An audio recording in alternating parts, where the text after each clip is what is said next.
Welcome to the Stones of Strength podcast, an audio plinth upon which we will endeavor to centralize and showcase stories and information related to lifting historical and non-historical stones and the ongoing development and re-emergence of stone lifting culture. Welcome to episode 21 of the Stones of Strength podcast, where Dave and I are going to recap our recently completed trip in Iceland.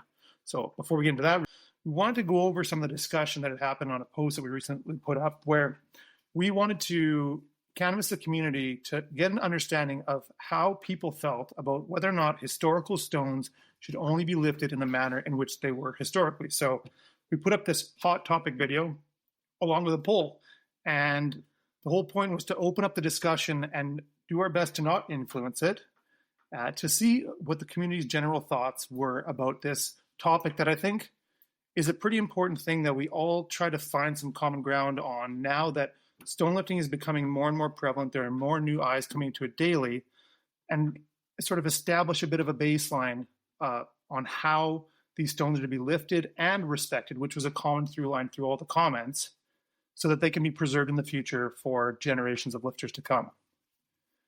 And so, Dave, what was your thought on sort of the general split on people's opinions as it pertains to the actual poll and the statistics?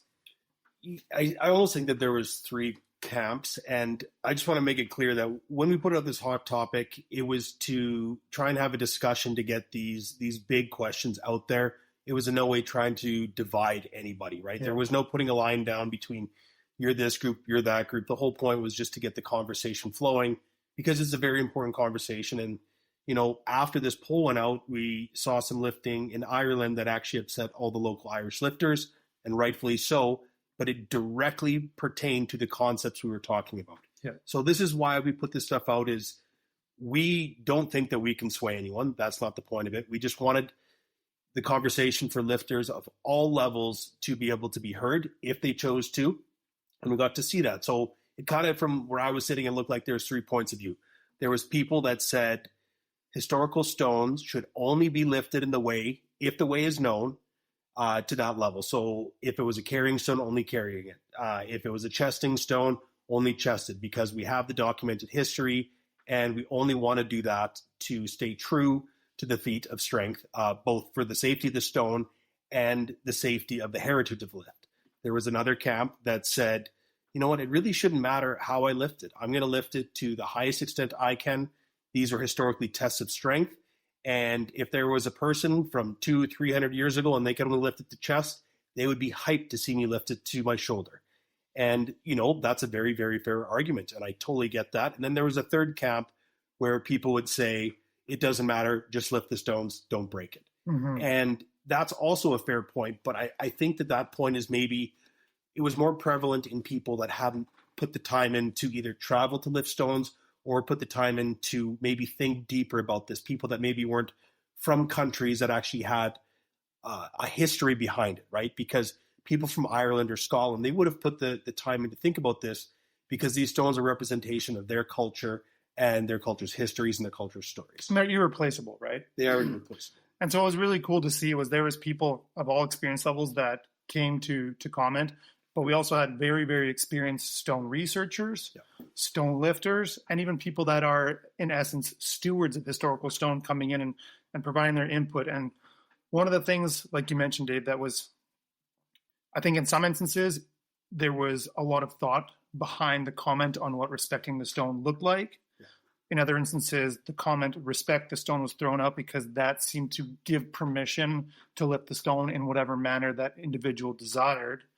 But I think one of the things that we can all agree on is that respecting the stone, and I'm going to quote a buddy of ours who's a prolific historical stone lifter and a very respected stone lifter, Keith Surratt. Very respected, yeah. Who'd essentially said that no one intends to damage a historical stone.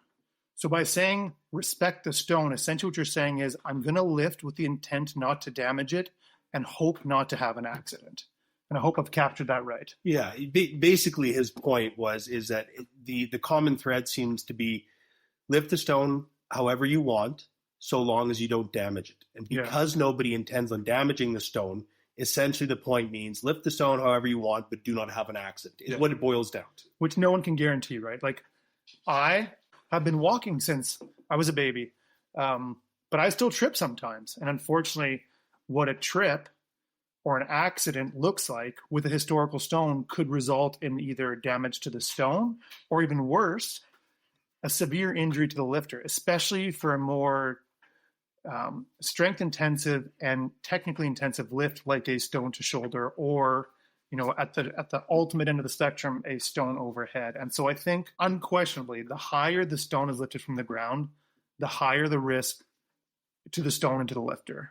And so for these lifts, whether it's to shoulder or pressed overhead, there should be an expectation of more preparedness. And I think that's both more preparedness from the physical sense, where the lifter is capable of executing the lift and executing it comfortably, but then also preparedness on having some mitigations should you have an accident. And so a great example is just this past week, we saw Luke Stoltman, who is one of the strongest human beings on the planet, go and overhead press the Ardvillic. Now, do I think that anyone should go and overhead press the Ardvillic? No. But is someone like Luke Stoltman capable of doing so? Absolutely. And doing so in a controlled manner, clearly, as we saw it. But even though he had full confidence he can do it, he had 3 crash pads out to make sure that the stone wasn't damaged, which if someone like him can take the time to do that, I think that it sort of sets an expectation for everyone else to do so, especially with things like overhead pressing stones. If you don't have access to a crash pad, just make sure that the stone is on soft earth and check to make sure there's no hidden or visible stones around it. If there are, roll it to an area where the earth is quite clearly soft, and do your best to be controlled on both the lift and the set down in equal parts, right? I think that that's something that's super important, and it's something that everyone can get better on. Like I'll talk later in the episode about our experience at Thatgill, but every time I see the video or even the thumbnail of the video of my lift of the Halfsterkur stone at Thatgill, I think I could have done a better job of setting it down in control. Now, when we were there, the earth was incredibly spongy. It was a huge, thick bed of moss. We made sure that the stones are rolled to an area where there'd be no damage, but optically it doesn't look good. And I always want to make sure that I'm lifting more in control of historical stones, both in the lift and when I'm letting them down. And that one, to me, I look at it and I go, man, I wish I could go and do that one again. But because of that, the next time I go and lift a historical stone, it'll be in the back of my mind, and I will ensure that I'm setting it down in a way that I'm proud of, which I think would probably fall in line with the expectations of the entire community. Yeah. So I guess what it really boils down to is just use your better judgment. If your max stone press is 230, don't try and press the inverse stone. If where you're lifting, it has a whole bunch of gravel and big stones in it, then roll it off that onto the grass and lift it there. There's nothing we're ever going to say that's going to sway anybody who wants to lift the stones to the full extent, but just maybe have in the back of your mind, is this the best idea? And if it's not, just use your better judgment, right? It's understandably hard, right? You're on a stone tour. If there's a bunch of people with you, there's a bunch of excitement and everyone's cheering each other on, and there becomes a bit of this escalation of efforts to see who can lift it highest, fastest, but you should also be thinking about who can lift it and set it down in the most with the most control. And that's so much we haven't been on a stone tour with other people, but we lift, bi-weekly with a big group of really strong dudes. And it's so fun. We hype each other up. Who can lift this stone higher? Who can lift it faster? Who can one motion? And all those things are natural for you to want to do, but it is training stones. That's it. It's a different category. That's the distinction. Yeah.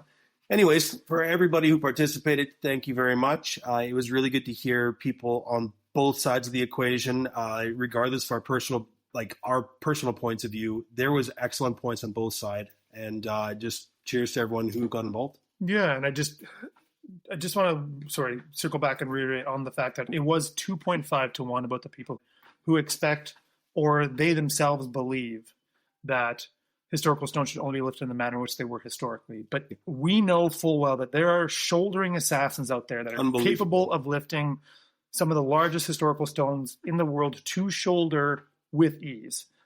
I think it just needs to be said that if that lift, and there is always a gray area when the history of the stone is not known, but if the history of how the stone is lifted is known, and you're choosing to take a carrying stone to shoulder or a stone that is known to have been chested to shoulder, just know that you're going to be under more scrutiny from the community, which just gives you an opportunity to be more prepared and more careful with the lift. So it's even a further opportunity to showcase your strength, which we're all here to cheer each other on and celebrate each other's strengths. And so we just need to make sure that we are doing it in a manner that preserves this passion for future generations to be able to do the same. And so I think sort of in conjunction with the hot topic, and then obviously some of the mistreatment of historical stones that has come to light lately, there has been a lot of motion in the greater stone lifting community, which I think most of which is healthy.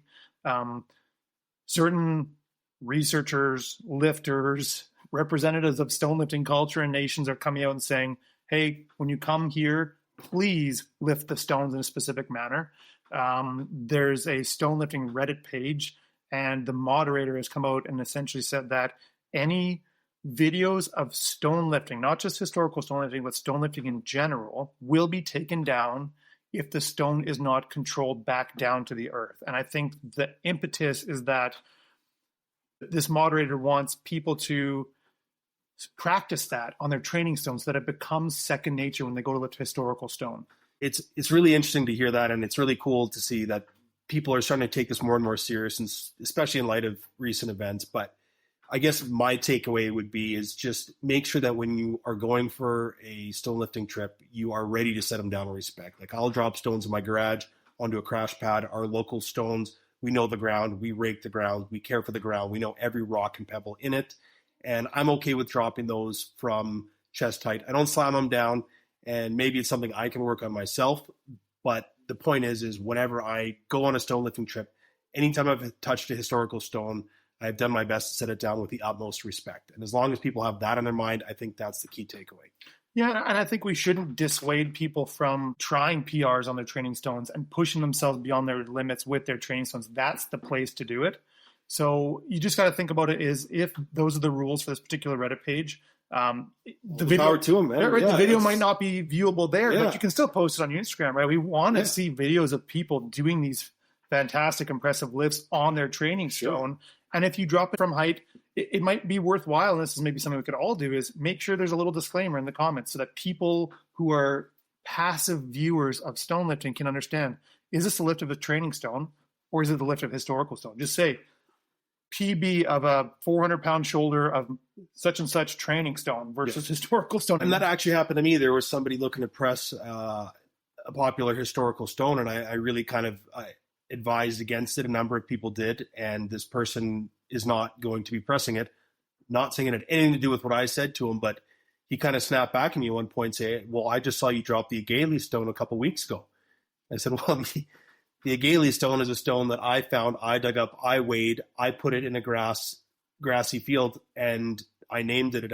It's not a historical stone. Yeah. And he went, oh. And so that was actually a lesson for me. Like, the optics, it's about the optics. 100%. Right? And, that's something we can all be better at. So anyways, whoever's doing this Reddit thread, kudos to you for trying to set a great example. I think that's fantastic and certainly in the right direction for at least what we feel like, is the right way to take this. And kudos to that gentleman as well, because I saw on his page recently that he's no longer going to go to press that historical stone. He's going to work up to pressing a replica of it. Which is good for awesome. him. We're all learning. We're all doing better. Had a great conversation with him too. Yeah, we're all learning. Yeah. So speaking of learning, I also do want to point people's attention to a really cool recent post that was put up by New England Stone Lifting.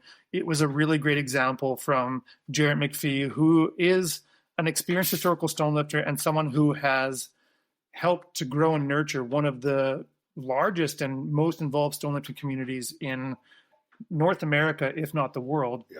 And he used himself as the example to say when he first started stone lifting, he shouldered a historical stone and he dropped it from height because he did not know better. He has learned, and we can use all of our collective experience to learn and put a better representation of how to lift these stones forward for new lifters so that they don't have to make the same mistakes we have, and mistakes which could result in damaging historical stone. So kudos to him, just a cornerstone of the stone lifting community here in North America, and a person who leads by example in so many ways. This is an awesome dude. And to be honest, like what you just said there, Dale, was kind of what my hopes for this hot topic would be, is how we can all learn together. Mm-hmm. No intent to have anybody pitted against each other or arguing. It was about trying to learn. So yeah, I mean, you can even speak from personal experience about before we went to Scotland, what your approach was to that, and that you were going there to see if you were as strong or stronger than these men of the past. But when we were there, Yeah. we had a change of heart. And that's one of the things, and it's a difficult thing for me to say, and I got to be very careful how I word this, is that some comments, some very strong opinions came from people that hadn't lifted historical stones. And Right. that is in no way a slight to them, and I want to make that clear off the bat. The point I'm getting at with this point is that until you've actually gone there and traveled and experienced the culture, the place, the locations, the stones, and all of these things, it's very difficult to know what you would actually want to do. Right. So 3 years ago, I'd done a fair bit of stone lifting. I competed in a couple competitions, but I never lifted a historical stone. My concept of what I was to understand historical stone lifting was an opportunity to go and compete against men of the past. The men of the past were able to lift this. I want to go test myself against the Highland warriors, against the Fianna, against these guys that were chieftains' bodyguards, and so on and so forth. But in the process of lifting historical stones, I realized it had nothing to do with competing with men of the past. It had nothing to do with competing with anyone else that had touched these historical stones. It was just to become a part of the history. And so when I say that, it's difficult to have an opinion when you haven't gone and done the thing. That's all I mean. It's not speaking from any kind of place of authority or holier than thou because we've gone and done it. There are people that have done so much more historical stone lifting than we ever will. I just think it's difficult that if you actually haven't gone and experienced it, because stone lifting, as you're about to hear in this podcast, is about so much more than just the lifting of the stones and the test of strength itself, is that you might be surprised that how you come out of it. And it's not just, am I strong enough? It's more about being a part of it. Right. And I mean, to quote David Cohen, it's about becoming a link in the chain. And I think we all just need to make sure that we are doing our best to not be the ones who break that chain. All right, let's get into the episode. Our Iceland recap, episode 21, Episodes of Strength, featuring you and me. And you. Right. So our Iceland recap, Dave, I think you need to start with the first word because this entire trip was sort of born out of your idea of becoming Fullsterkur before 40. Yeah, and that's what the trip kind of turned into. Like most people, my first exposure to stone lifting was obvious through the Stoneland documentary as well as Fullsterkur, and one of my best friends in the world who I was training powerlifting at the time, we watched his documentary, said we got to go to Iceland, we got to do that together because he's of Norse blood and he thought it's awesome and we have to do it because, who wasn't inspired after they saw that documentary? And it was kind of put on the back burner for a bit. Then we got involved in strongman and thought, yeah, this is something that we're going to do. Fast forward a couple of years later, it was 2022, and we had plans to go in the summer to, go do all these stones. He got very involved in strongman and ended up going to the Worlds that year. And so it turned out to be something that wasn't going to happen. And we both kind of came to the conclusion on the same day where it was spring. I think it was spring for us would be March. There was still snow on the ground. And I was going to lift a stone. I have 225 pounds. It was still covered in a bit of snow. And I picked it and went to carry it. And I just couldn't do it. I got maybe 15, 20 feet and it hit me. And I thought, there is no way that I'm going to be able to carry the Husafell stone. I might never be able to carry the Husafell stone. So that day I messaged him and I said, man, I don't think I'm going to be ready for Iceland this year. And he said, that's fine because I'm taking strongman full on. And we decided to put it in the back burner. And that was the year that we ended up going to Scotland because the Dinnie stones were also absolutely right up there with doing the Husafell stone. And so, yeah, it was just put on the back burner until after we had a great trip to Scotland. And we said, we got to go on another trip. We can't just talk about it. It's time to do it. And so I thought, I don't want to say a great excuse, but a great goal would be to become Fullsterkur before my 40th birthday. Yeah. And I just turned 40 and that sucks. But the goal You're doing okay, though. You're doing fine. The goal was accomplished. And so, yeah, I think it was maybe January, somewhere around there, where we're like, no, this is not just an idea. It's tough because we both have 2 young children. We're not the only stone lifters that have young children, but if you do, especially in North America, it's so much further for us to actually be able to get away to fly to Europe. And so both of our wives and our families were very understanding.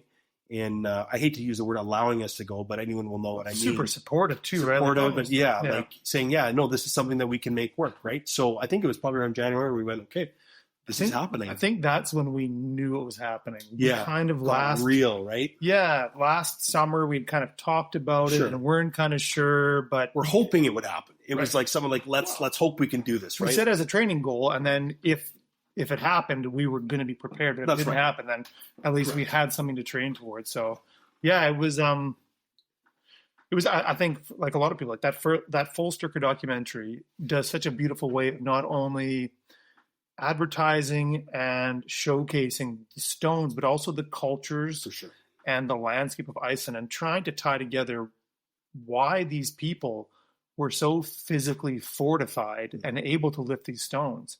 And you cannot watch that and not want to go and participate. Of course not. In that, right? To see whether or not that you're stronger than the people of the past, but if you're strong enough to participate in the traditions of those people, right?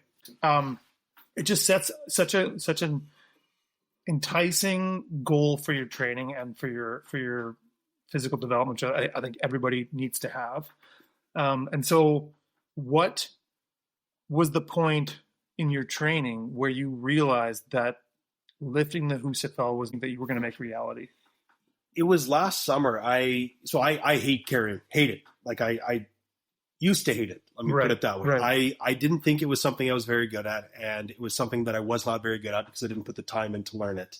And I was fortunate to have some great mentors and people that have helped me along the way. Even leading up to the week of the trip, so many people, if anyone's listening to this, I'm sure you've talked to other stone lifters at some point and you realize just how generous people are with their time, their knowledge, right? Mm-hmm. People are more than happy to share it. Just they're getting nothing back from it other than knowing that they help somebody else. So I learned a lot from other people in the process of this. And last summer I started taking carrying quite serious. Mm-hmm. So there was a stone that was found, it would have been before Scotland, and it's 385 pounds, kind of shaped like a Dorito. I think we should call it like the Dorito stone. It doesn't have a name. Not that every stone. 385-pound stone. Yeah, not that every stone that needs to have a name, but the point is in spring of last year, I was like, man, it'd be really cool if I could carry that one lap around our site, and that was about 80 feet. And I worked hard all summer.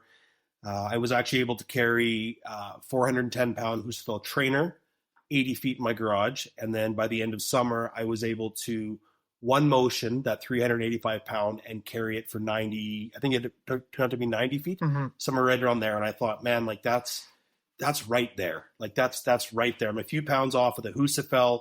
I'm 10 feet off of the distance. And so it was the end of last summer where I went, okay, if I can stay healthy, which we'll get to, I don't think I should have a problem. I have a year to prep. I think I'm kind of in the slot, basically, for me. So it was more about maintenance at that point because, again, if anyone's listening to this, you probably know we're from Edmonton, Alberta, and we have snow. Basically, it's fair game to have snow from late October to, honestly, we probably can't even lift stones till sometimes, I think this year, it was early April by the time everything was even dry. Yeah. So we train in our garage, right? And or in your basement for yourself, or myself, I train at the fire hall doing carries on the bay floor, but our training opportunities are limited. But I was prepped for it for a while. Now, what I think is so cool about this is, I hate using the word, your journey, but your journey is different than mine, and I like your story better than mine. For this. Well, I appreciate that. Yeah, so for people who this is new information for, and if it's not new information, I apologize for hearing this again, but I started stone lifting in 2022, in May of 2022, in preparation to join you in Scotland, which was in September. Yeah. And then lifted pretty consistently up until it was June in 2023 where I tore my calf. Playing with my children at the playground, of all things, lifting stones, totally fine, chasing kids, tear my calf.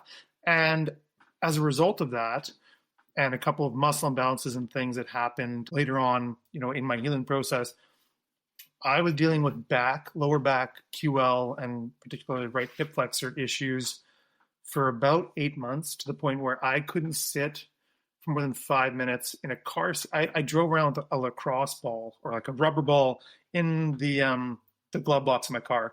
so I could put that behind my QL because it would spasm if I sat down, and it would help relieve it, but it was very frustrating. So I didn't lift really heavy at all from fall of 2023 up until about May of 2024, where I started with 250-pound sandbag, went to our 272 stone down at the Granite Garden, and things sort of started to come back.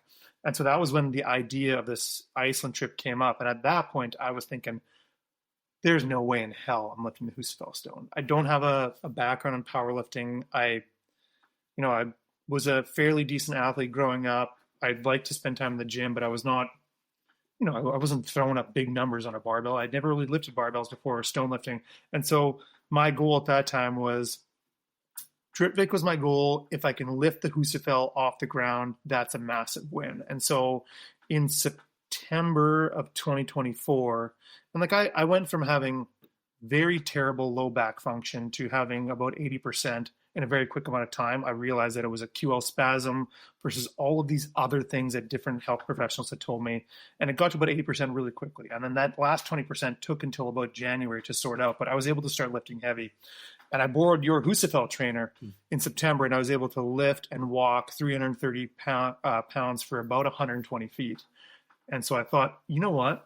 That was your first real try at it too, wasn't it? At a Husafell trainer or any sort of care. Yeah, which is crazy. Crazy good. And then, so it went well enough that the goalpost shifted for me to, I don't think I have a chance in hell of picking the Husafell to maybe I can pick it and maybe I can get a couple of steps. If I could get it up and take a couple of steps, that's a big win for me, because at that time, I was watching videos constantly of more experienced stone lifters, stronger human beings, unable to pick and walk the Husafell. So I said, you know what? It is still an achievement just to pick this thing, because they're incredibly strong people that can only pick this. I think Larry Wheels only was able to take a few steps with it, and Juji Mufu. These guys are absolute freaks, man. People that are twice as strong, if you want to total up powerlifting numbers, than I ever will be. Unbelievably enhanced.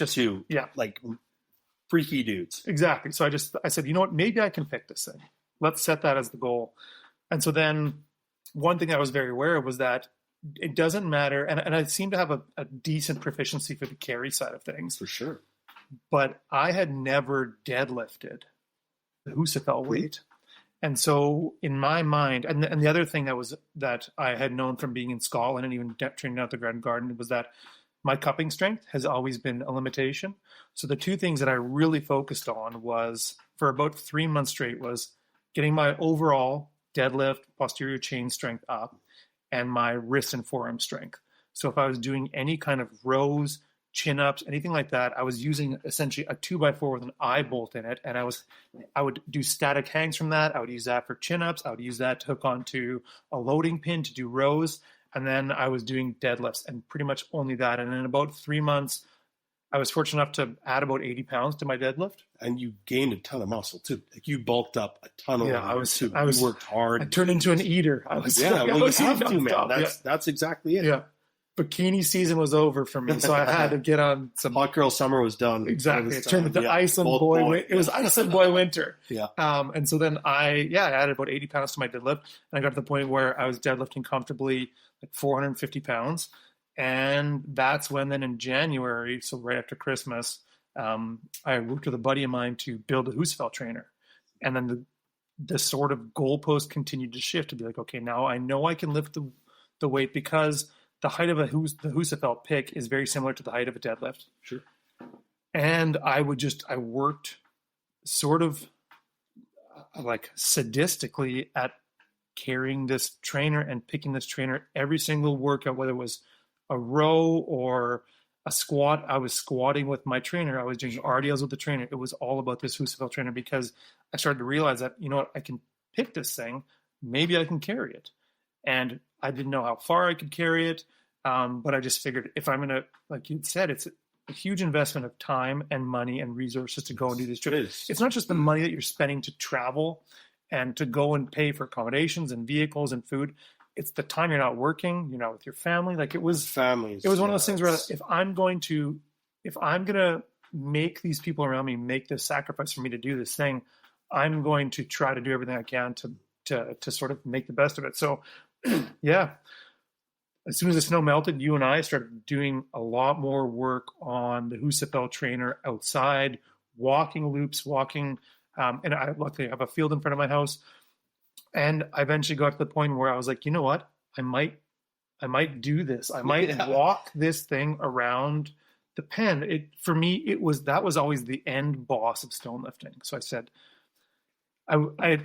in talking with people, and we had mentioned Keith earlier, but he had a similar experience where he said, all you got to do is give yourself a fighting chance, and what it will be, it will be. And so that's kind of where we were at up until, at least I was at up until a couple of weeks before. And then unfortunately for you, your training took a little bit of a turn. Yeah. So my prep was not normal prep. So I have SI issues. They've been going on my entire competitive strength career. So about 9 years now. I know SI issues are pretty common for a lot of people. I've been working with all sorts of health specialists, let's call it, to try and figure it out. And it basically, I can band-aid it for the most part. So I don't know if there's an actual anatomical issue that's causing it. But regardless, it was 10 weeks out from our trip. And I was kind of like a little bit concerned about the pick. Mm-hmm. And even though I had done the pick in the summer before, as I mentioned, I thought, okay, so what I'm going to do in this training session, I was working up slowly with my trainer. I'm like, you know what? If I can hit a double, the full Husafell weight, I can check the box in my mind and go, I do not. The mental checklist, right? It is. Like, yeah. And anyone listening, if you're a competitive athlete of any level, you're going to have some kind of mental checklist where you go, okay, if I can get to this point, especially even in strongman competitions, if nothing else, because there's 4 or 5 events sometimes, you can check it off and go, okay, I'm ready for this part of that, right? So my mental checklist was, because the way that my brain works is I don't want to be able to go, I'm not flying somewhere to be able to accomplish something on my best day. I want to be able to accomplish it on my worst day, right? You don't want to just get there and go, okay, now I can do it if everything goes well. You have to account for all of the shit that can happen and be ready for it on a bad day. So anyways, I was wanting to double the weight and go, okay, I'm done with that. My regular training will keep up with it. So I worked up, I hit a double at 385, went really fast, really great. I noticed a little bit of tension in my adductors. Man, if you stop the workout every time you had tension in your body, you'd never get through a workout. But I put up to 410. The first rep went up super fast, set it back down, reset, did the second one, and my SI joint popped out. And it wasn't SI joint pain. It was a click. It had been 3 years. It was since before we went to Scotland that it went out last time. And, it was a couple days on the couch, barely being able to put on underwear, keeping me up at night. Who needs to put on underwear, though? True. Really? The point is, it's your house. It's true. Getting that foot through, like I was wearing a robe for a couple days because it's your foot in one leg hold the underwear. It took me 2.5 hours before Scotland to get my leg to the second. Anyways. That's why you wear a kilt. No underwear needed. Yeah, the point is that it was keeping me up at night, so it went out, and that was brutal. So that was 2.5 months out. So physio, chiro, massage, all that stuff. About 10 days later, I went to do some light carries, 225 pounds. The first set, a little bit of tension in the lumbar, no big deal. Did another set, felt great. Third set, my entire lumbar seized up. That's never happened before. And obviously linked another 2.5 weeks of rehab for that. And then it was about 1 month out, I think. And I warmed up, did some stone lifting, and my lumbar seized up again. My SI joint went out. And I remember texting you and Troy, and you guys both basically yelling at me through our group text, you are not touching a weight until this trip. And I wasn't pushing max weights. That's the thing, is this isn't like I was training stuff out of my range, but you're trying to move. I was just trying to move, trying to do something, right? And yeah, so a month out from the trip, I went out again. The whole time that this was going on, I learned a very valuable lesson that I think is important to share, is that when you have a goal, you have to find ways to get to that goal, even if the circumstances aren't in your favor. So when I wasn't able to train any kind of hinge and motion because of my back, I had looked on Facebook Marketplace, found a great deal. I bought a sled and started doing sled pushes. So I could at least get my anaerobic capacity, and my lower body was able to get very fit and very strong without actually being able to lift, because I was able to do sled pushes and pulls because there was no hinging. I was able to stay in a safe position. I would also, like a psychopath, lay on the floor of my garage and roll weights on me and just breathe. Smother yourself. Yeah, but that was it, right? If I can't carry a stone right now because I can't load my body, I'm going to push to work on the endurance and the strength. Yeah. And then I got to the point where I could breathe for 45 seconds with a 309-pound stone laying directly on my chest. Diaphragm training. It's basically intercostal muscle strength training and diaphragmatic training, right? So anyways, it's not a great story, but the whole point of all of this is that there's a lot of things that can happen in preparation for these. And just because you get a bunch of wrenches thrown in the gears doesn't mean you actually have to stop. And so, feeling great when most people would be training, peaking, deadlifting, doing all of these things. I was in chiro, physio, massage just to be able to walk again properly. I couldn't even sit in cars. Same idea as you were talking with your back. You had a games night here, and I couldn't even sit down. I had to kneel on a dog bed the whole night. Right. You were on your knees. I was on my knees. I couldn't sit around a table. So everything's looking good. The morning we're going to leave, I woke up at about 5:15 in the morning. I looked at the clock and awesome, this is great. We get to leave today. No anxiety, feeling great. I adjusted my pillow and my SI joint popped on me again, which is insane.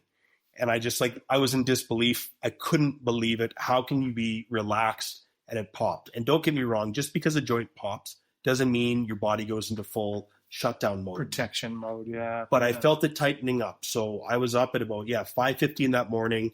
Muscle relaxants, which I rarely take. I'm on a So Right. I'm on a lacrosse ball. And man, I was hiding in a cubicle in the airport with a lacrosse ball in my glutes just so I could roll and all like a crazy person. Even on the flight there, anyways. So the whole point is these wrenches get thrown, man, and you just got to roll with it. And I think that's something to be said about being on a stone tour versus going to do a max in your garage or to go and lift down at your training area, is that you are pot committed. You're financially committed. Yeah. You have made plans at work. Your family has made plans for your absence, so that just because things go south, you can't pull a ripcord and parachute out of there and make an alternative plan. You have to do, like as you said, work around, because you've set a deadline for yourself. You've set an objective. And you are so invested in that you have to find ways to meet that objective. And so I remember seeing you in the airport in that morning. You just looked so frustrated because you said, "You're not going to believe it, man. I rolled over in bed and my SI joint popped." I was adjusting my pillow. Like, what kind of loser has that happen? You're just too strong. Violently adjusting my pillow. It doesn't make sense, man. And like you said, there's no, you're committed and there's no option. You just go with it, man. And that morning, my SI joint popped on me, and the next day, I'm supposed to carry the Husafell, which has been something in my scope since 2018, 2019. I don't even remember the exact date, but that's insane. That is, it's a terrible feeling. So then, from the airport, then we have a flight to Toronto, and there's frustration. We're both already at that point tired. We went to go and eat at a Fionn McCool's, which I sent the photo to David Keown saying, must have been a strong man, a man of legend. His food's not great. Well, we were watching a playoff hockey game too. That's right. Did we win that game? No, we lost that game. Damn it. Yeah, the Oilers lost that game. Yep. And we had a flight that was changed too on us. Exactly. Yeah. So there's best laid plans undone. And so we then had the flight to Iceland. On that flight, our luck was turning in that we were both the only two rows on the entire flight where we were the only people in 3 seats. Yeah. And so we both looked at each other like, this is perfect. Overnight flight. Thank you, Odin. We're ready. We're going to go and we're going to do this thing. And we didn't sleep. No. Maybe 2 hours worth of nodding off with plain sleep. And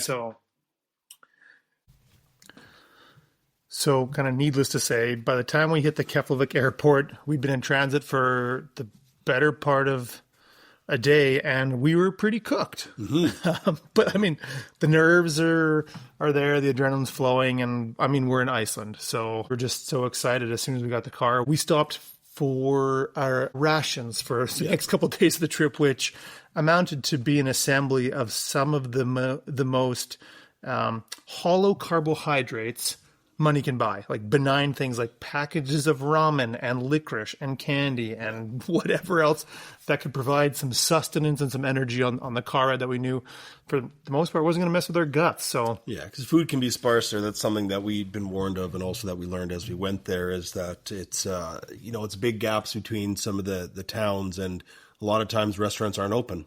We ate out of the back of the vehicle basically most of the trip, and we'd get in late at night and go, okay, in the morning we'll treat ourselves to a nice warm breakfast, and then nothing opens till 10, and we had to be a few hours away at 10 o'clock. Yeah. So if you're going, make sure to fill up with lots and lots of food. Yeah, definitely. And I mean, probably goes without saying, but when you're on a stone tour, probably not a time to get experimental with your diet and, try things like the pickled shark, which I've heard is quite wonderful in Iceland. But well, it's skyr yogurt too, some of the best yogurt on the planet, but that doesn't do too well in the back of a car over a few days. Very, very true. Yeah, exactly. And so, so from Reykjavik, it was about a 2-hour drive to our accommodations, where we kind of sat down and had to go over a very important decision point. So in the weeks leading up to the trip, we were religiously checking the weather forecast. And depending upon which website you were looking at, you could convince yourself that, we landed on the Sunday, that the weather for Monday when we had intended to lift the Husafell was going to be good. One website said it was going to rain. Then we looked at the one that said it was going to be sunny, and we would text each other and say, look, at this one says it's going to be sunny. We're going to be good. We're going to be good. We're going to be good. Faced with the reality at that time that it was not going to be good on the Monday. The Monday was calling for rain. And so we had to figure out, do we lift this thing fatigued, but also give ourselves the opportunity to go back on the Monday and try and lift it in the rain should we not be successful? Or do we get some much needed rest and just hope that there's a parting of the clouds and we have enough time to lift it on Monday when we're not being poured on? And so we decided, we're going to suck it up, and we'd rather lift the Husafell fatigued than wet, just because it is such an immense stone. It's not particularly grippy.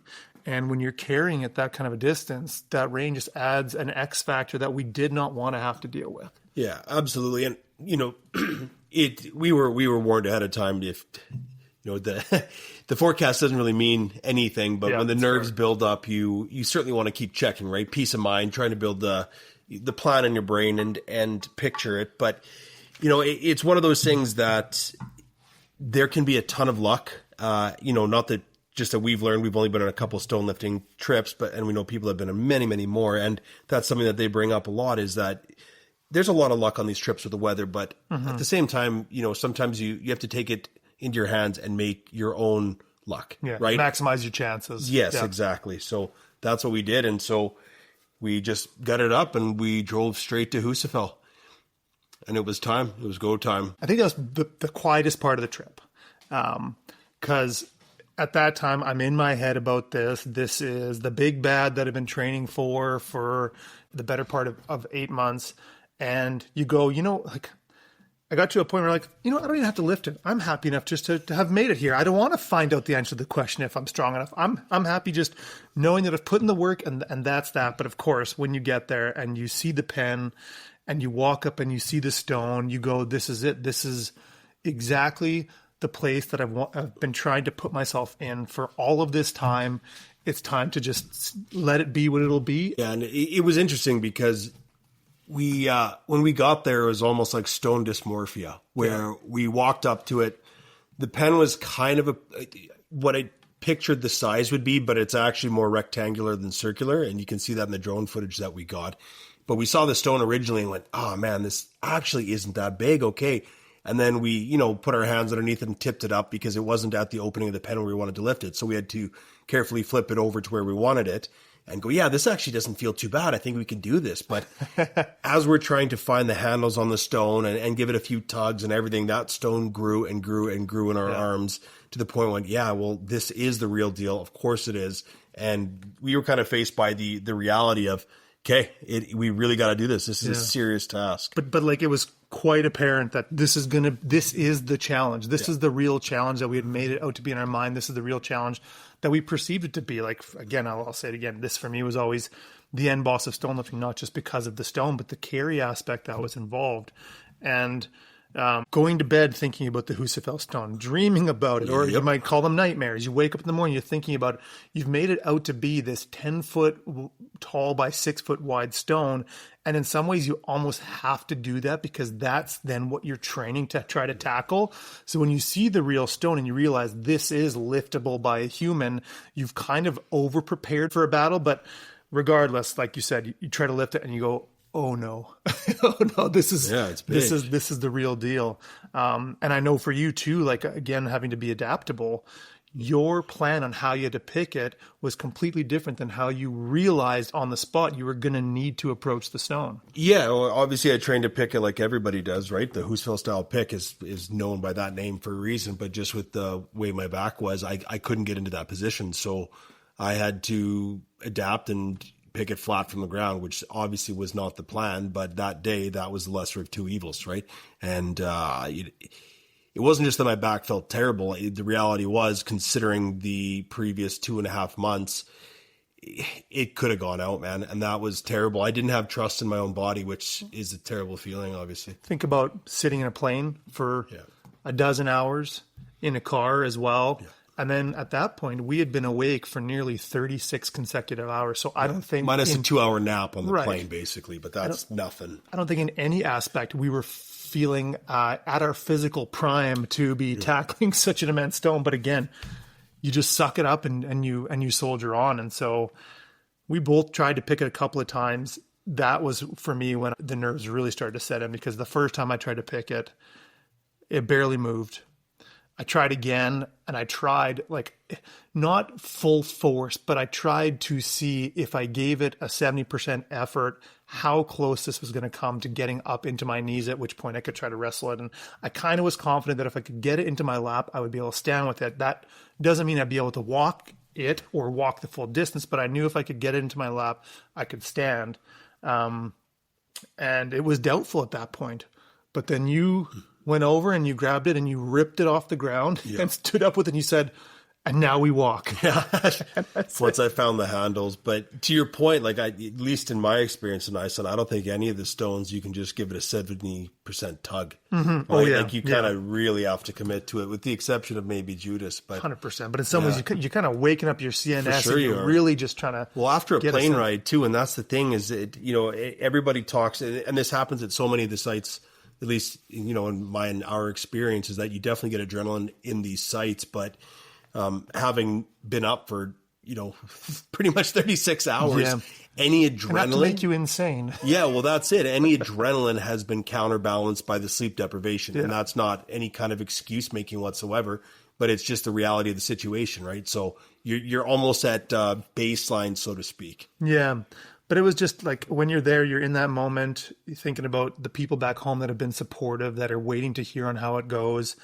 You see Snorri's name engraved on that large sort of, I guess it had been used at one time as a plinth. Yes. And then, not to sort of get poetic and wishy-washy, but in some ways carrying a lot of the stone lifting community there with us, the number of people that have reached out and wished us best luck, much support. The people we had talked to leading up to the trip about going to Iceland and lifting the stone, the people who had been there and done it and talked about the experience.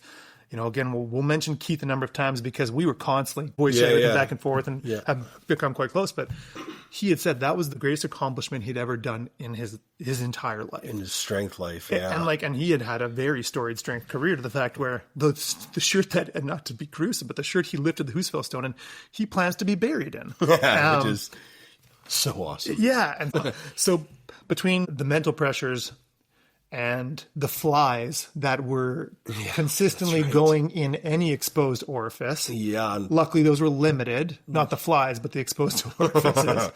I kind of, that was it. I mustered what I could and walked up, and I actually had to reference a couple of the videos of fellow stone lifters, in particular Keith and Nick Whalen, when they lifted it, because it is tricky, and the stone presents a different types of difficulty depending upon the way you have it oriented. If you have in the traditional style, the pick is higher, but the handles are more poor. It's probably not a better shape for carrying. Whereas if you do the big baby style, your pick is far lower, but the handles are great. And as Nick Whalen had said, it kind of just rests in your arms and it's much nicer to carry. So I watched a couple of videos. I figured out the orientation in the big baby position, which way, because there is a hump on it.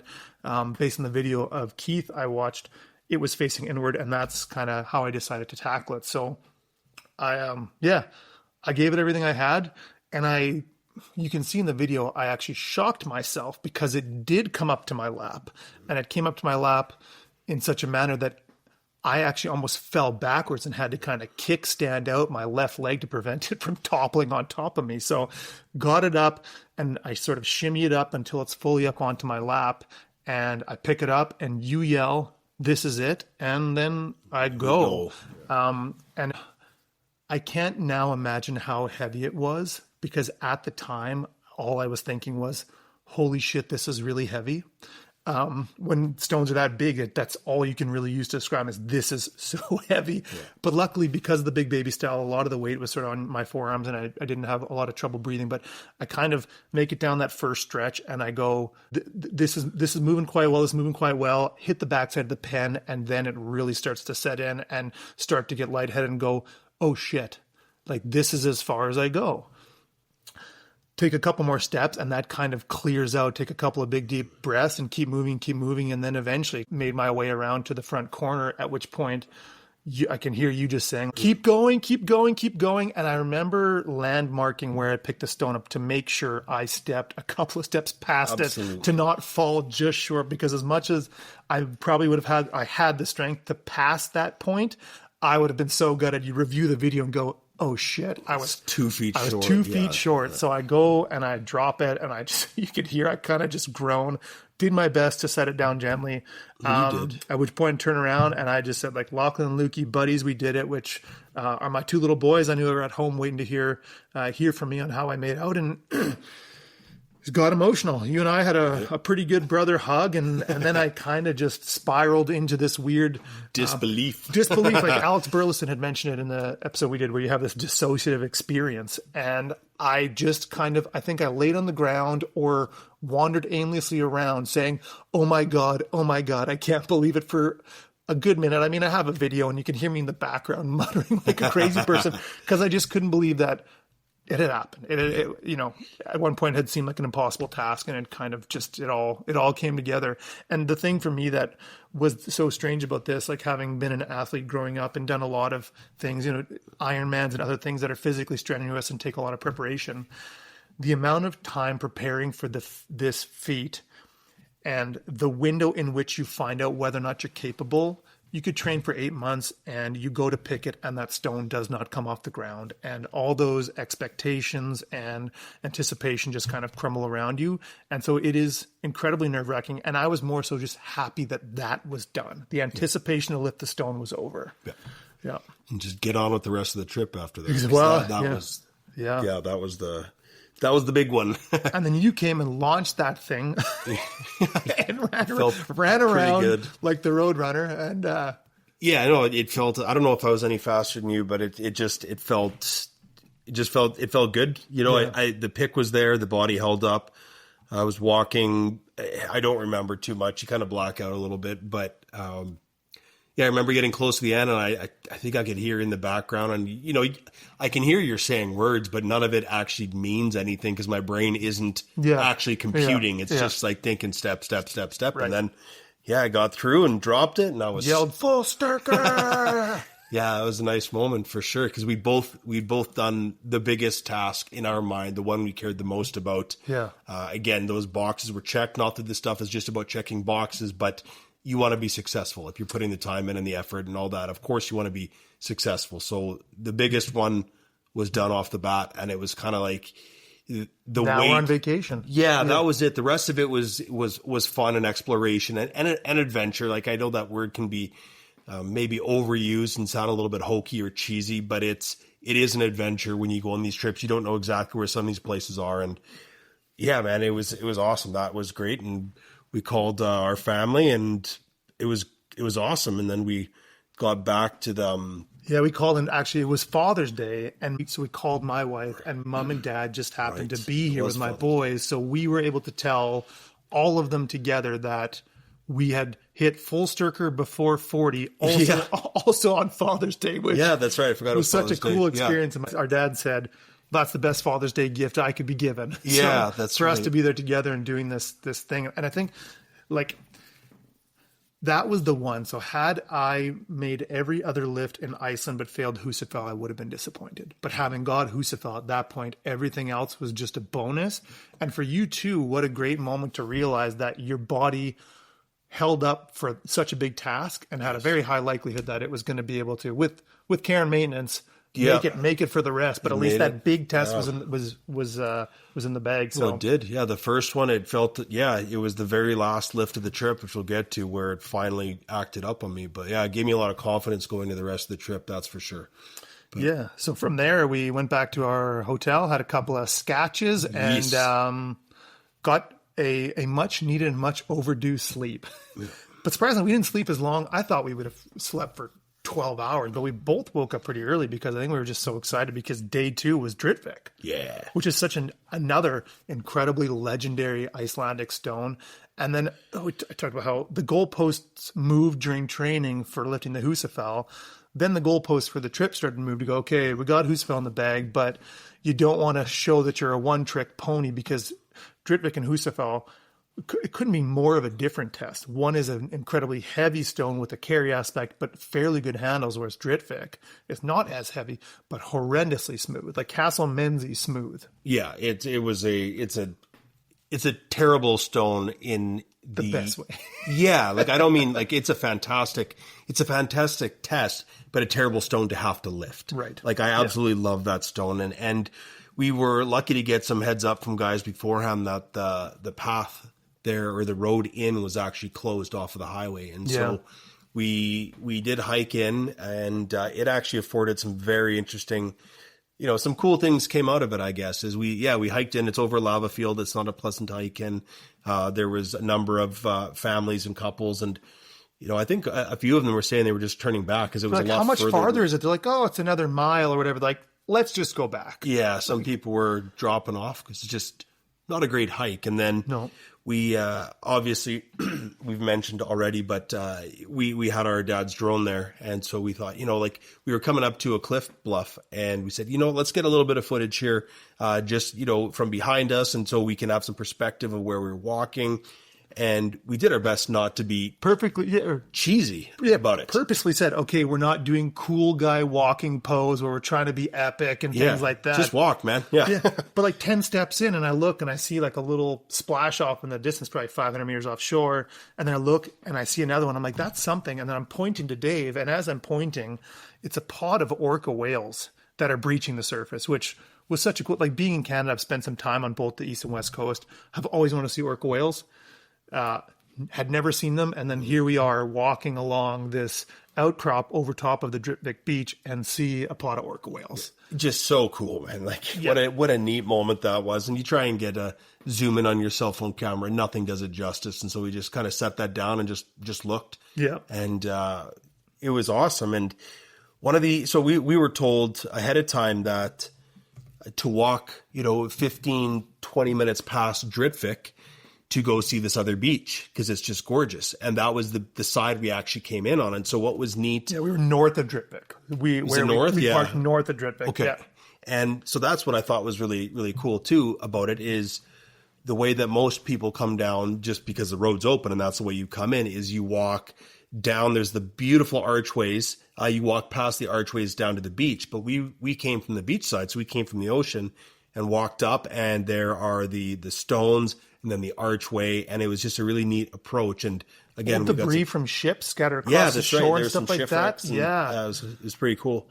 And again, because the road was closed and the people we met along the way clearly weren't going there to lift the stone. So for them, it was not worth it to walk just to go see the beach. Right. But for us, it was certainly worth it. And because they didn't make the journey, we were completely alone on the beach for most of it. There was a couple folks that kind of scattered through and things like that, but we were there, so we could just that was the only lift we had that day. So we were able to take our time. Yeah, and we were very, very fortunate with the weather that day. It was mostly blue sky, so it was dry. I honestly, Thankfully. I can't imagine lifting that stone wet, and I really want to give so much credit to anybody that can even lap that stone wet, because it's a terrible stone to lift dry. Like, it's so smooth, right? And the footing as well. And if you've never lifted in sand, and well, that's not even sand, pardon me. It's like cobbles. You lose so much power in the transfer, right? Because you don't have solid footing. And that does make a big difference. It's not even the stability size, but just your energy transfer just gets Try running in sand soaked and see up. what that feels It's like. terrible. Yeah. No one likes that. Yeah.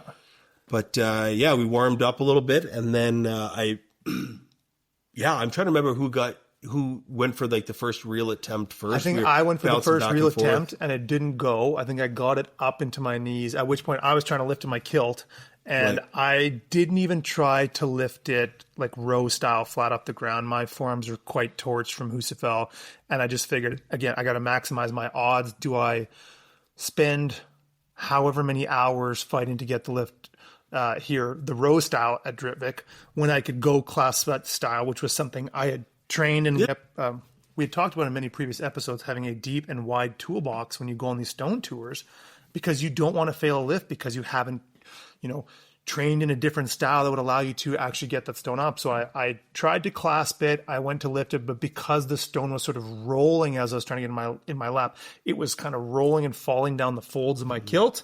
Yeah. And I realized this is not going to work out. So I went for a wardrobe change, and then and then you had at it. Yeah, and just for the references, this is something Dale and I have talked about many, many times, and just to make it clear, like, the clasp style is no less legitimate, and in no way are either of us saying that. We just both I wanted to lift it one way, and you had prepped another way, and so there's no good or bad way. The best way to do it is the way that you can do it. Yeah, and it took all the pressure and the strength requirement from my forearms, because I was able to, I've got fairly lanky arms, interlace my fingers on the far side of the stone and really just use that finger and back pressure to be able to lock the stone into place. So, right, and like I actually find clasping much harder for me. So it's because you have T-Rex arms. Yeah, they're pretty tiny.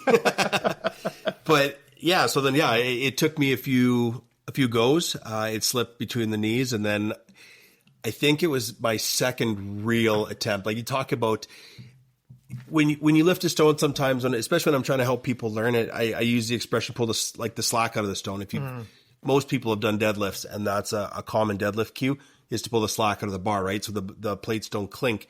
And so that's a common cue that I use in order just to find the balance in the handles on stones. And so I gave it a couple, I pulled the slack out of the stone, so to speak. And I think it was my second actual heave ho that it did come up and got a good stand. And I wanted to hold it for a few seconds. And yeah, I was very pleased. It was beautiful. It was as easy as any human beings ever made that stone look. And I know that wasn't your intent, but that's just, it was a gorgeous lift and a gorgeous set down. It felt good. It was that's a really, really challenging stone. It's a very hard stone. But it speaks to the fact that stone lifting is in and of itself its own sort of pseudo sport, and technique plays a massive part, because there's a video out there of Hafthor Bjornsson lifting the Fullsterkur stone at Dritvik, and it takes him 40 seconds to get it to full stand, and he is really struggling. He's getting out of breath. He's grunting. He's really struggling. And not to insult you, Dave, but Hafthor is way stronger. He's stronger at everything than I would ever be. Any metric. But it just shows you that stone strength and technique, especially on a technical stone like Dritvik, is so much more important than brute strength. Well, it's its own specialty, right? And that's the reality of stone lifting. And Hafthor is, he just pulled 510 he's kilograms. Maybe the strongest human that's ever lived, ever, realistically speaking, right? Yeah. And so it's a testament to the technique that actually goes into stone lifting. And should Hafthor put time into it, there would probably be nobody that could ever be as strong as him, right? That's stone lift for sure. Yeah, 100%. And so then, you got your successful lift, and I wrestled with it a couple more times, and was able to, use the clasp to be able to roll it up and sort of in between my legs, and then I wanted to tip forward, at which point I'd practiced this on a stone that we have here down at the Granite Garden that's not nearly as difficult as Dritvik, but it's a similar shape and about 20 pounds lighter. It's called the Sawyer stone, where I do this sort of flip technique. So I do the clasp, I get it up, and then I pivot it in my lap to be able to press it to my chest and stand with it. And I got to stand with it, and was just super happy with it to get that sort of second Fullsterkur stone under our belt.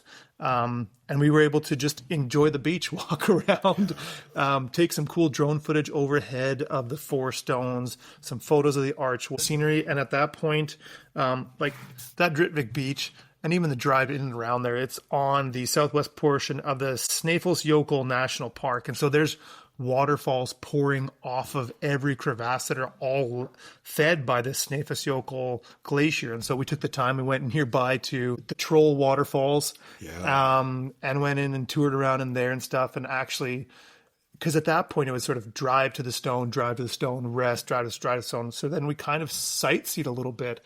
And from there, our next spot was going to Latra, which was long way.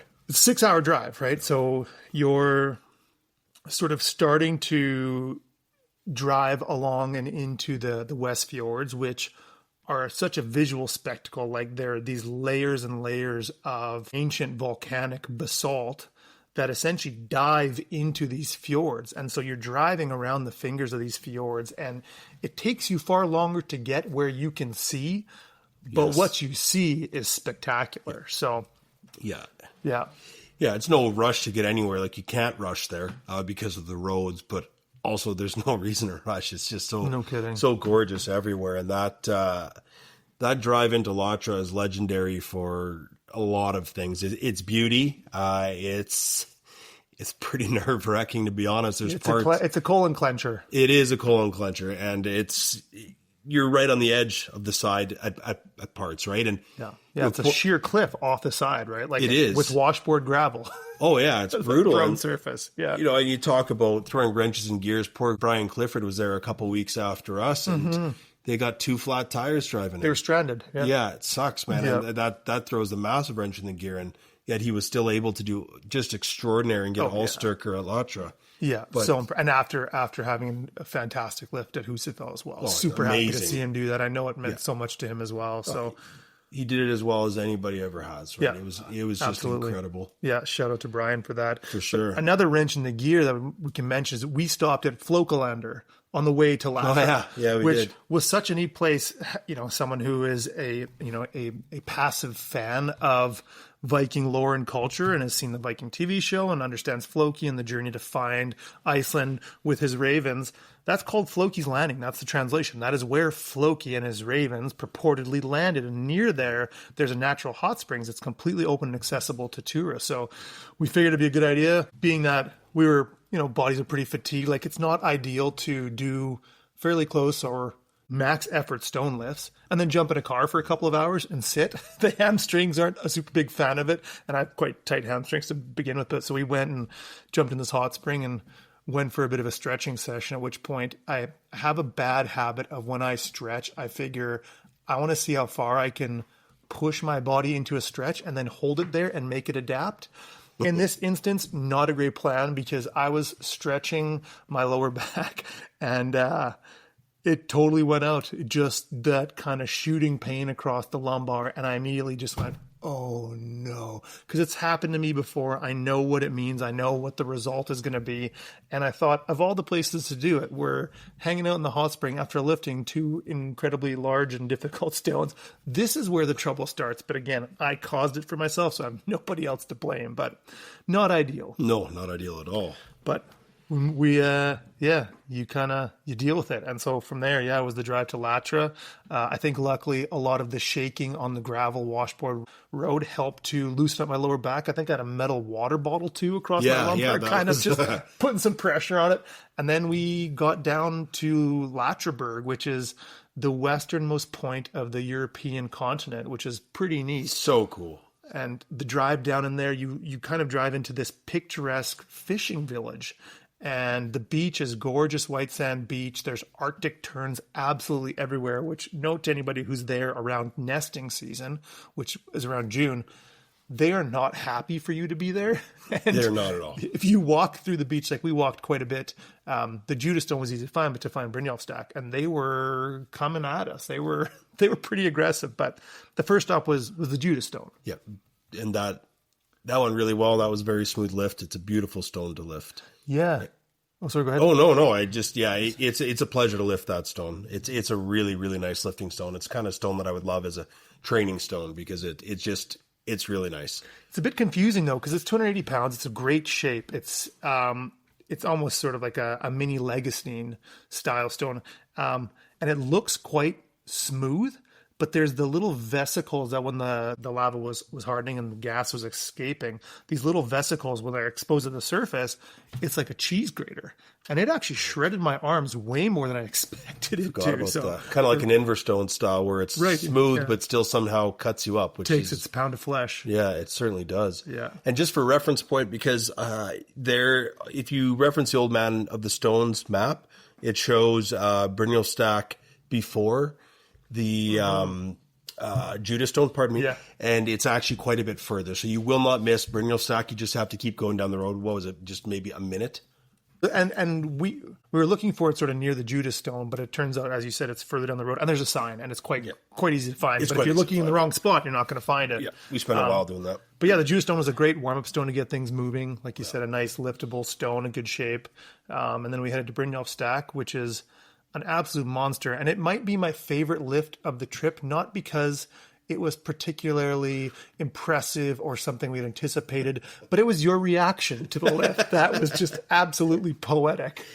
Yeah, I love everything about lifting stones. I'm just not big on 1-inch lifts. That's all. It's the silver dollar deadlift of historical stone lifts. That's no disrespect to people that love it. I just would rather lift a stone higher than 1 inch. But it is big, it is hard, it is challenging, and it definitely is worthy of your time for sure. But you got it off the ground, and then immediately as soon as you put down, you just go, what's even the point of that? Like, it was just the disgust on your face. Because it's a historical stone, David. That's why. Exactly, but it's right. Yeah, exactly. Yeah, but I didn't really actually have any intention of lifting it, just because it doesn't do anything for me. The risk to reward, right? You have that thing crash on you, and that is exactly it. And then you're there, and you pick it up, and you're like, oh, what the hell? I'm here. So, but you're there, so yeah. You got it. And you got the strength to do it, so. Yeah. And so from there, it was heading over to the Power Stones of Latra. And this is something that we want to make sure everybody understands who's going to go and visit those stones, and something we actually found out when we were there, because we're trying to find out who the landowner was that owned the field that the Power Stones of Latra sat in. And then talking to a gentleman there, it turns out that it's actually communally owned property. It's a summer village, so the people that have houses there, they own the houses, but the land is shared within the community. So you don't need to go and find a particular landowner. We highly advise that you do find a landowner and tell them your intent to go cross the field, or as we did, walk up the beach and then cut across to go see the stones. But just make sure you tell somebody, because the last thing you want is to be out walking in someone's field and to upset them and potentially have those stones become off limits for subsequent lifters because you didn't put in the time. There are people mulling about, they're on the beach, they're there with their family. So just take the time to ask permission. We talked to 2 separate groups of people actually there. And just remember, and this is not getting preachy in any way, but just remember, when you're on these historical stone tours, you're representing more than just yourself and your Instagram page or your whatever, right? This is about representing the community as a whole. Because if you mess up, whether it's the stone or disrespecting landowners, there's been stories coming out the last year and a half, let's say, that make the group as a whole maybe not look so well, should they be judged by the worst actions of people. So just don't be the worst of them, right? Be respectful. So with the hot topic and some of the happenings in the community recently, we've put a lot of focus on concern over the stones becoming inaccessible because of them getting damaged, right? But there is also a pretty serious and real concern that stones could become inaccessible because they're on private property and people aren't doing their due diligence to make sure they have permission to go on and lift the stones. And when they are lifting the stones, making sure they're respecting the stone and the landowner's property. Because it's a real risk that a landowner could say, stone lifters came onto my property without permission, or they came on and they disrespected my property, my land, myself. I don't want them around anymore. It's a real thing that could happen. And we're lucky it hasn't happened yet. But there's been some instances where we wouldn't have faulted a landlord say, sorry guys, you come and urinate in our front garden, you're not going to be lifting the Putrax stone anymore. Yeah, well, that's exactly it. So it's not just about don't damage the stone, don't damage the opportunity. Mm-hmm. So absolutely. Anyways, we talked to the right people. In that we talked to people, and we walked to the Power Stones of Latra. And that place is spectacular. Yeah. It really is. Again, the reference to drone footage, I hate to keep doing that, but just there was a few spots in particular on this trip that just were really cool. Mm-hmm. And we got a neat circular photo with the plinth and us in the middle, just trying to figure stuff out. And it spins around, and there's a beautiful bluff behind us or cliff, and you're spinning around, it's spinning, and you're on the coast. And it is, again, the very tip of the European continent. Like pulling up Google Maps, and the pin you're on that's it. Like it's just a spectacular place. The stones are incredible. That plinth is iconic, and we had some really, really good luck with those stones. It's very challenging. And again, it's being careful with these stones is not just important as to not damage the stones, but not to bang yourself up a bit, because if you crash those stones down or even set them down in the wrong way, you're going to really do a number on your fingers too, mm-hmm. which maybe sounds insignificant when you listen to us talking about it on a podcast. But when you're there, you see the shape of these stones, realize the way you're lifting it, how you have to set it down. It just takes a whole level of care and foresight. So don't rush into that kind of stuff. Well, and when you were there and we were sort of trying to read, especially the Alsterkur stone, there's a very sort of standard way in which we've seen people have picked it off the ground, but you actually flipped it and lifted it a different way because you realized that it would be harder to get it into your lap that way. But once it was in your lap, it would be easier to stand with it, so you could safely and securely set it down on the plinth. Yeah. So one thing I try and do with most of the stone lifts is to think about the way that I want to finish the stone and almost work backwards from there, because sometimes the best handles aren't going to be the ones that put the stone in the position on your lap to get to the next stage of the lift. So I tried to figure out where I needed the stone to be at the end of the lift and then just worked backwards. And it worked out really, really well for me. And I was really happy to have a lift on that. And yeah, beautiful lift, as controlled as any human being has ever done. Yeah, it felt really good. And I was really happy about it. And it was really neat to, not just see that spot, because there's rumors about Clofey being there. And, people have thrown out the idea that the stone that's actually in the ground right there may have been Clofey. Yeah. And from our understanding, Jamie Gorian went there and wanted to do a bit of digging and decided that there's no way that could be it. And also, with your keen geology eye, it's quite obvious that the corner of the stone that's actually in the ground there is below the plinth. Yeah. And meaning that obviously that stone was there before the plinth. Before the plinth rolled down. So it just doesn't... The principle of superposition. Right. Yeah. That's how I would have totally thought of that myself. Yeah. It's not possible that one's there. And I think that idea is almost, it's a moot point at this point. Yeah, for sure. So our understanding there is Alsterkur is the largest stone there, down to the Amlothi stone, and Clofey is missing. Yeah, it's gone. So, yeah. Yeah, what a spectacular place. It's funny because sometimes you lift stones and they may be in an area that's obscure and you may not really understand why they were there or the historical relationship between the stone and the place. But when you're talking about the power stones of Latra, when you are standing in that spot, you understand exactly why they're there and exactly why they're called the power stones of Latra. Just absolutely spectacular. And so from there, we had a fairly long trip to Hadeler. So again, tracing the West Fjords, a trip that unfortunately became more problematic and longer than we had ever intended it to be. Yeah. So thank you, Google. Yeah. So our plan, and again, you can't really have too much. You have to have an outline, but never really have a plan. At least we've learned from our experience. Not a rigid one for sure. Yeah. Because the goal was to get to Hadeler, which is where the Legstein stone was. It's right at the hotel. We were going to stay at that hotel. There's natural hot springs there. We were going to get in. We were going to have a beer in the hot springs, get a good rest after being out and driving all day, wake up in the morning and do our best to try and take that challenge on. And the road that Google was taking us down, we started driving up, and it was in our Suzuki Vitara or whatever. Yeah, it was basically an impassable road. We came up to a farmer's field, and he was in the front yard, and we got out. And to make the story short, we said, "Can we go up this way?" And he looked at us and said, "Not on that, you can't."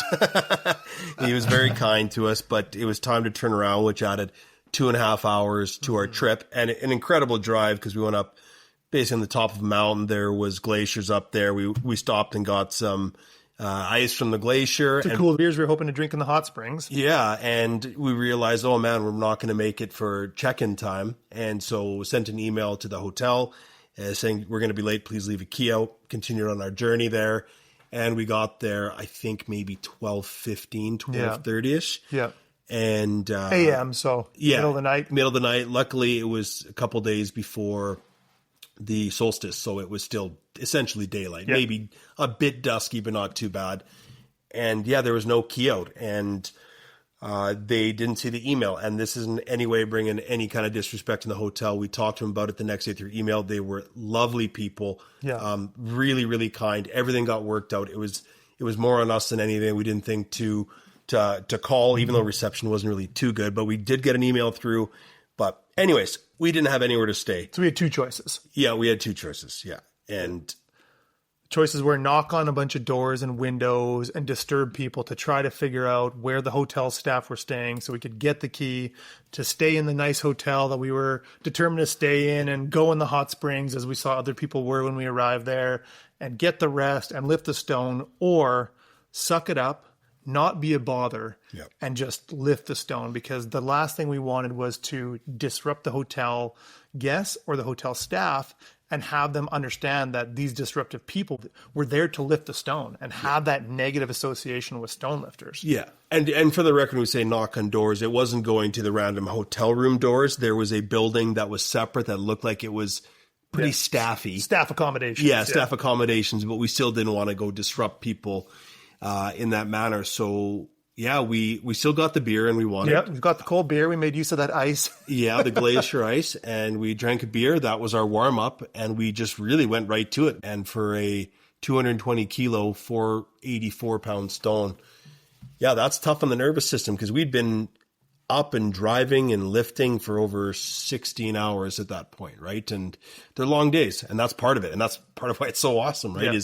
It's just such a lesson, and just don't make excuses, right? Like whether you're successful or unsuccessful, it's just the circumstance of the day, and you did what you could, right? It's part of the story. It's part of the adventure, but you have to adapt and be flexible and still find ways to find meaning in the stuff you're able to do. And so we wanted to get cool drone footage of the lifting stone and the headstone and that kind of stuff, but we didn't want to bother anybody. So it was a very silent lift. If anyone's seen the videos, that's the reason why David and I are whispering to each other. We're not trying to sexy talk each other while we're lifting this stone, but it was like, hey, good job, Dave. Way to go. Yeah, keep going, keep going. Because it was 1 a.m. So it was. And your lift, you got it all the way around. Like I was happy with that for sure.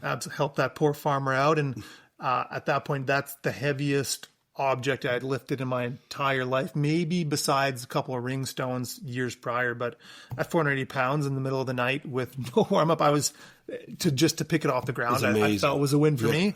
I wasn't at risk of the devil burying me underneath as the as the lazy farmer who couldn't lift it off the ground.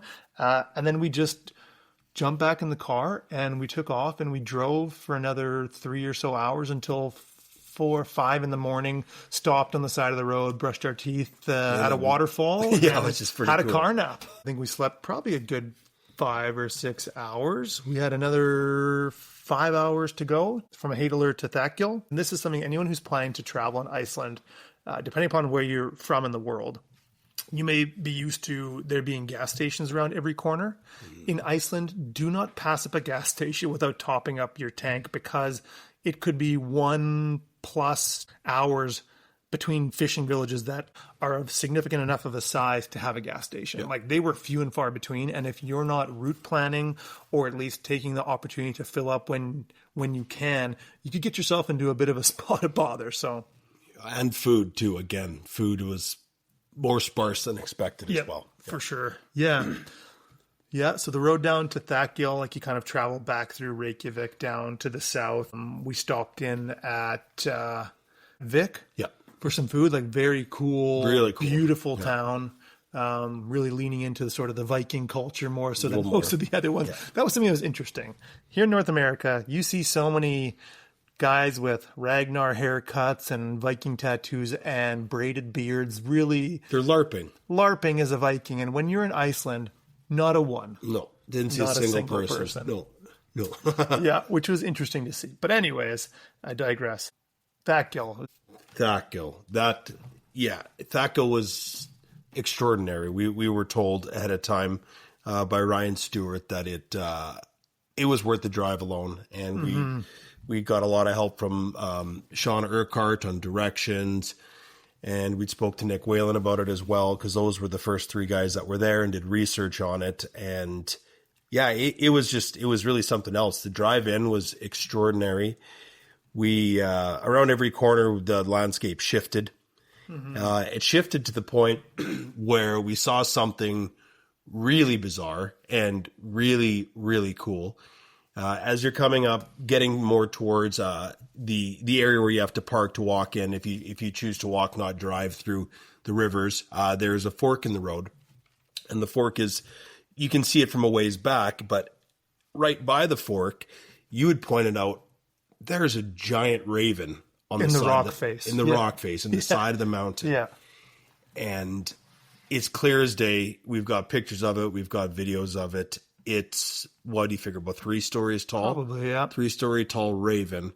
And it's natural. And so that's more your expertise. At first you weren't super excited, but you're like, oh, that's cool, because I think you thought that it was man-made, like someone had spray painted it, but it's so obvious. It's such a weird happenstance in that the time we were there, it's folded layers of more permeable and less permeable rocks. And so the water from precipitation that's infiltrating through the rocks is preferentially going through those more permeable rocks, so they appear wetted. So those rocks are the dark contrasting against the lighter, less permeable and dry rocks. Had it been any drier, that contrast wouldn't have been there. Had it been any wetter and you had water sort of sheeting out this face of the rock wall, obscuring that contrast, you wouldn't have seen it. So it was just this perfect conditions to see this, like it looked like an artistic raven tattoo that you would see one of the LARPing Vikings here in North America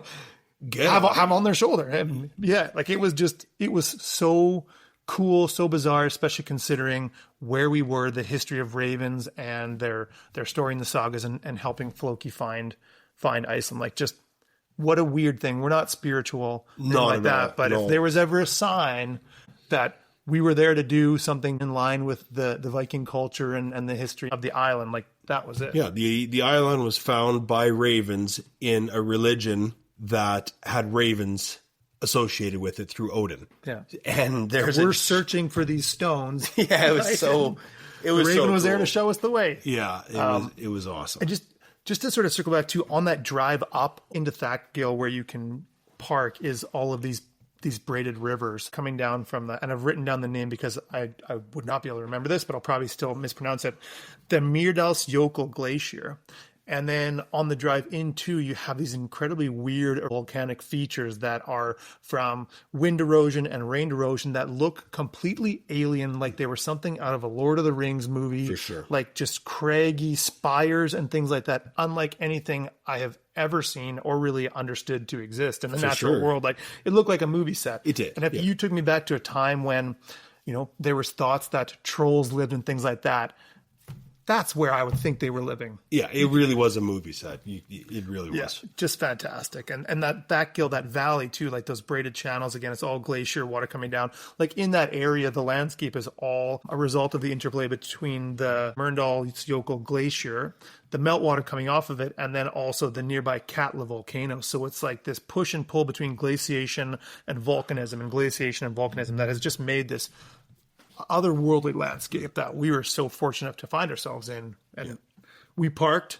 and we walked for probably 45 minutes. 45 an hour. I'm not even sure. Yeah, there was no... It didn't matter. It didn't matter. Yeah, walk. It was just a beautiful hike, taking your shoes off, walking through the river. And on the way back, I just skipped that step and just trudged through because it was... Yeah. I didn't need those boots anymore on this trip. That's right. Yeah. Yeah. You'd done the thing you'd set out to do. But. Yeah, and finding it was really interesting. It just that whole area was just incredible. And then you come up where we thought maybe they were, and again, Sean had done a great job helping us. And we kind of figured it was around the one bend around this, like where I don't even know how to describe it. Just that it looked like the spot. Let's put it that way. And then we started walking up, and sure enough, they were the 3 stones sitting on the ground, and behind it was a very obvious rock formation we were told about. And this rock formation is just really neat because when you walk up, it does just look like a rock. Then you go around to the side, and it used to be an old sheep herder's hut. Yeah. Yeah. That was turned into a traveler's, not even lodge, but just a resting respite. spot. Yeah. Built out of the rock outcrop, right? Like using that as shelter. With an old door there, and there was engravings inside, and just fantastic location. You're stepping into the history of these stones, the people that would have come in and stayed in there where they were herding sheep or they were traveling through, and those stones were probably the only form of entertainment they had outside. Sure. So they would hang out there and test themselves against some incredibly difficult testing stones. Very difficult stones. Yeah. Very, very. The Fullsterkur stone was I would have rather walked the Husafell than try and lift that one again. It was one of the hardest, if not the hardest stone lift I've ever completed. Let's put it that way. And it wiped me out. It absolutely, like I hit the ground after I set the stone down and I just fell backwards and I was done. Yeah, you shut down. And this is not because I was hoping to see you go through adversity, but it was pretty cool to go and lift all of these legendary stones in Iceland. And then at the end of the trip, the very last stone, the very last lift, you found a worthy adversary. Yeah, it was. It absolutely was. That was a very challenging stone. So. And I think the weights aren't known for those stones, but in many ways, like the Halfsterkur stone is as heavy as a lot of the Fullsterkur stones that we lifted before that. Without question, yeah. And that there's no way that stone, it was over 400 pounds. The Fullsterkur stone, yeah. I would be startled if it was less than 400. But and the handles on it are not great. And yeah, I would really encourage somebody, if they're really looking to push their limits on their lifts, and also really dive into that adventure side of things, is to go check out that location. And even though they're not some of the more well-known stones in Iceland, they weren't featured in the Fullsterkur documentary, another perfect example about how the stones create a destination for a remarkable journey that you wouldn't have gone on had you not been going to lift the stones. There were very few people driving through that valley, but the fact that we were able to go in and experience these incredible surroundings with wonderful weather, like it was because we were there to find these stones and participate in this incredibly obscure but very rewarding thing that we love so much. So, and it's you made the point that it wasn't in the Fullsterkur documentary, which of course it wasn't, but it wasn't. They weren't even rediscovered at that point. Yeah. And again, I know we've had the three of these gentlemen on, but Ryan Stewart, Sean Urquhart, and Nick Whalen. Yeah, those three guys have done more for Icelandic stone lifting than anybody ever has with respect to research and finding. And so again, we have to tip our hats and thank those guys for the efforts they put in, because if it wasn't for them, we wouldn't be going to these incredible locations. And I think it's very easy to pass it up because they're on websites, they have these locations, and you can just go do the thing. But we need to pay respect to the guys that put their time and energy into rediscovering these. And not to harp on this whole thing again, but in talking about respecting the stones and the history of the stones, there's also the aspect to respecting the people that have donated their time, sacrificed their time and their money and their energy and their lives to go and find these stones, and that are now there free to access for the rest of us. So just remember, we're privileged to lift these stones, and the only reason that we know that they're there is because of the efforts of some of these fantastic researchers. And so just another reason why when you go to lift these stones, you should be doing everything you can to make sure that they're around for the next person to come and enjoy. So yeah, absolutely. You're paying it forward. So for sure. All right. Well, that was kind of it. Yeah. Everything we had hoped it would be and more. Oh, for sure. Just unbelievable place, people, landscapes, just remarkable. It's everything, man. And if you're thinking about going, go. Yeah. And if you're going to go and you have questions about where to stay, training, anything like that, I'm not saying reach out to Dave and I. If you do want to, we're happy to offer up any advice we can give you. But just reach out to the people in the community, because like David said, the people in the community are so willing to offer up their guidance for free. All you got to do is reach out. It helps us become better connected and more than just groups of lifters that are connected online. So Absolutely. Awesome. Well, thank you for listening to us ramble on about our trip. And thank you for setting out the goal Fullsterkur before 40, Dave. It's happy awesome to be there. Yeah, it was great. All right. Okay. Take care, everybody. Bye-bye. If you enjoyed today's episode, please be so kind as to leave the show a review, and then follow us over on Instagram at stonesofstrength_podcast.